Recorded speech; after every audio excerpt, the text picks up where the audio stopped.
तो क्या तुम लोगों को पता है जिन मंदिरों को विजिट करने के लिए अपन लोग बनारस आते हैं उनमें से आधे से ज्यादा मंदिरों में कैमरा और फोन्स बिल्कुल भी अलाउड नहीं है। और इसी बात को कंफर्म करने के लिए मैं और आयुष मॉर्निंग में नहा धोकर निकल आते हैं बनारस के कुछ ऐसे मंदिरों को विजिट करने के लिए जिन मंदिरों में तुम सिर्फ कैमरा और फोन से ही नहीं ले जा सकते, लेकिन उसके साथ साथ तुम यहाँ पे शिवलिंग को टच भी कर सकते हो और जितना मन करे उतना जल अभिषेक भी कर सकते हो शिवलिंग के ऊपर। अब इस चीज से तो मैं भी एग्री करूंगा, क्योंकि आधे से ज्यादा टाइम जब भी हम लोग ऐसे प्लेसेस को विजिट करते हैं हम लोग कैमरा और फोन्स में इतना बिजी हो जाते हैं कि उस जगह की हम लोग रियलिटी एंजॉय करना ही भूल जाते हैं। और अब हम लोग घूमते घूमते फाइनली आ जाते हैं BHU यानी कि बनारस हिंदू यूनिवर्सिटी, जहाँ पे हर एक बच्चे का ड्रीम होता है एडमिशन लेने का। और मैं सच बोलूं, अगर मैं इस जगह का व्लॉग बनाने बैठूं ना तो मुझे कसम से 3 दिन लग जाएंगे पूरा शूट करने में। ये जगह इतनी बड़ी है। BHU के कैंपस ही के अंदर हम लोगों को श्री विश्वनाथ जी का मंदिर मिलता है, जो कि सच में काफी बड़ा है। और हम लोगों ने पहले ही डिसाइड कर लिया था कि हम लोग मंदिर के अंदर फोन और कैमरा यूज नहीं करेंगे। और वहाँ से दर्शन करने के बाद हम लोग गंगा आरती अटेंड करने के लिए आ जाते हैं, क्योंकि यहाँ पे सीट्स काफी जल्दी भर जाती हैं आरती के लिए। और यहीं पे हम लोगों को ये छोटे छोटे बच्चे दिखते हैं जो लोगों को फोर्स कर रहे होते हैं बार बार पैसे देने के लिए। अभी इन लोगों को देख के बुरा तो काफी लगता है, लेकिन इस कंडीशन के जिम्मेदार इनके पेरेंट्स ही होते हैं जिन्होंने अपने बच्चों को ऐसी कंडीशन में डाल रखा है। और अब फाइनली गंगा आरती स्टार्ट हो जाती है।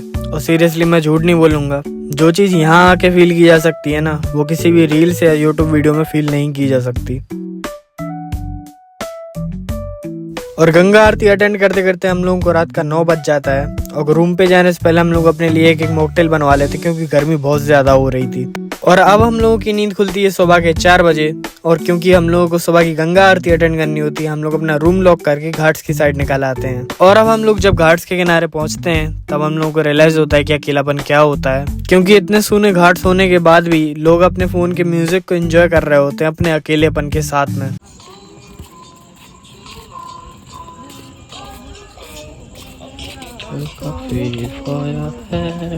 और अब हम लोग फाइनली 80 घाट पर आ जाते हैं, जहाँ पे कुछ लोग किनारे पे बैठ के चाय की चुस्कियां ले रहे थे और दूसरी साइड गंगा आरती की प्रिपरेशंस चल रही थी। और ये चीज मैं फिर से रिपीट करूंगा कि गंगा आरती को सिर्फ यहाँ पर आकर ही फील किया जा सकता है।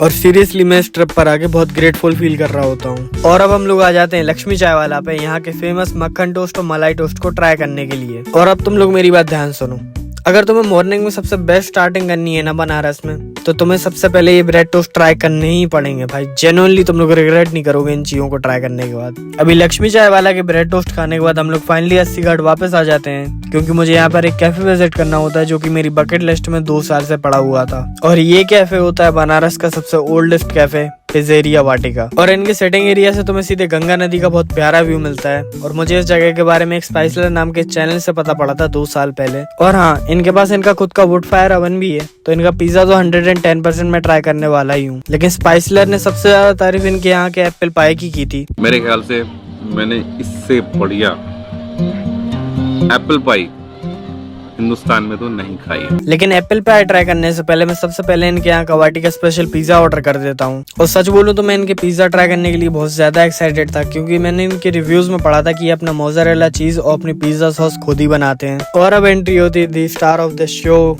एप्पल पाई की। और अब तुम मेरे एक्सप्रेशन से ये अंदाजा लगा सकते हो कि ये एप्पल पाई कितना टेस्टी था। तो अब मैं भी तुम लोगों को ये जगह 100% रिकमेंड करूंगा, क्योंकि मुझे भी इस जगह कोई प्रमोशन के पैसे नहीं मिल रहे हैं, तो तुम लोग मेरी बात पे ट्रस्ट कर सकते हो। और अब फाइनली हम लोग का टाइम आ जाता है इस रूम से चेकआउट करने का और इन प्यारी और छोटी गलियों से बिछड़ने का और यहाँ के लोगों को अलविदा कहने का। अभी जाते टाइम बुरा तो लग रहा था, लेकिन हम दोनों में से किसी का मन भी नहीं था यहाँ से जाने का। लेकिन वो कहते हैं ना, कुछ शहर और कुछ लोग हमारी जिंदगी में सिर्फ बिछड़ने के लिए ही आते हैं। और हम उन शहरों से और लोगों से काफी कुछ सीखते हुए अपनी अगली मंजिल के लिए आगे बढ़ जाते हैं। और वीडियो अच्छी लगी तो वीडियो को लाइक और शेयर जरूर कर देना। और मैं मिलता हूँ तुम्हें किसी ऐसे ही बोरिंग से व्लॉग में। तब तक के लिए